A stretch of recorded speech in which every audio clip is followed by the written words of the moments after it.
Vous avez remarqué? Sur cette toile, pas de poils. Sur celle-là non plus. Celle-là non plus. Et pareil pour ces statues. Depuis l'Antiquité, les artistes représentent essentiellement des peaux imberbes. Pourtant, nous, des poils, on en a partout. Et sur Internet, on en croise de plus en plus. Alors pourquoi le poil est-il la bête noire de l'histoire de l'art? Pourquoi faire rimer création avec épilation?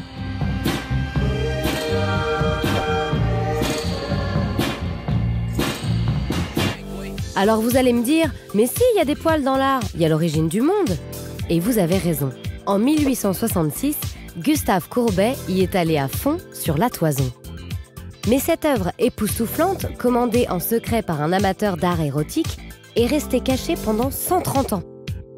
À son entrée au musée d'Orsay en 1995, jamais le monde n'avait vu une œuvre aussi poilue.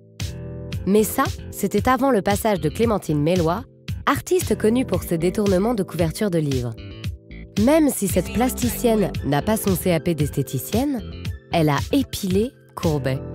L'idée m'est venue suite à une conversation avec un médecin qui me disait qu'il avait vu les modes évoluer en matière de pilosité. Ça m'a amusée. J'ai imaginé que l'origine du monde n'aurait pas été peinte de la même façon aujourd'hui. À partir du moment où j'ai fait l'image, je me suis aperçue que d'une certaine façon, le fait d'enlever les poils réactivait le côté subversif de ce tableau. Ce qui est poilant, c'est qu'à l'époque de Courbet, la version de Clémentine Melloy n'aurait pas mis grand monde en émoi. Car c'était justement le poil qui créait l'érotisme.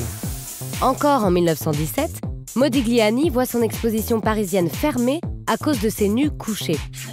Et quel est le point commun entre lui et Courbet? Ils ont tous les deux été censurés par Facebook. Ah, si Clémentine Melloy avait été là. Mais tiens, au fait, comment on dépoile une toile? Je pars toujours d'un montage numérique. Il me fallait une image de sexe épilé. J'avais pas l'intention de me prendre en photo ou de demander à une amie.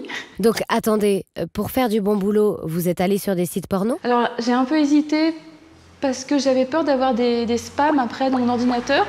Et j'ai trouvé la femme jambes écartées qui correspondait à l'angle qui m'arrangeait. Parce que mine de rien, c'est pas si simple. Parce qu'il faut qu'elle soit de biais un petit peu. Il faut pas que ce soit trop de face, que les jambes soient trop écartées. Je suppose que la femme était américaine. Parce que ça, c'est l'épilation à l'américaine. C'est-à-dire que c'est pas entièrement épilé. Il y a juste un petit truc sur le dessus.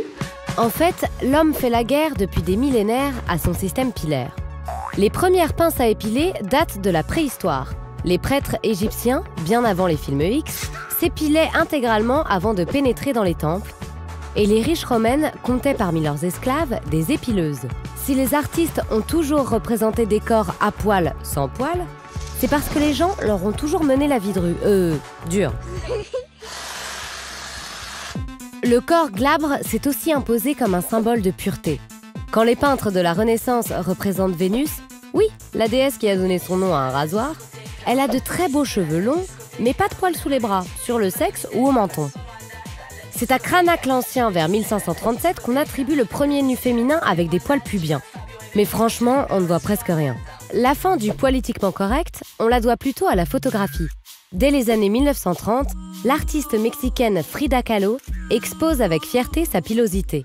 Une démarche féministe qui inspire ensuite la pop culture, de Sophia Loren à Patti Smith, en passant par Madonna ou Lady Gaga.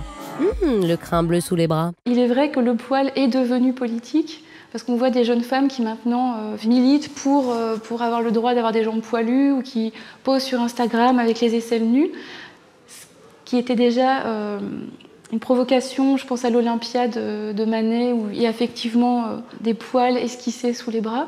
Alors, si vous êtes pour une beauté moins conventionnelle, suivez Manet. Laissez vos aisselles au naturel.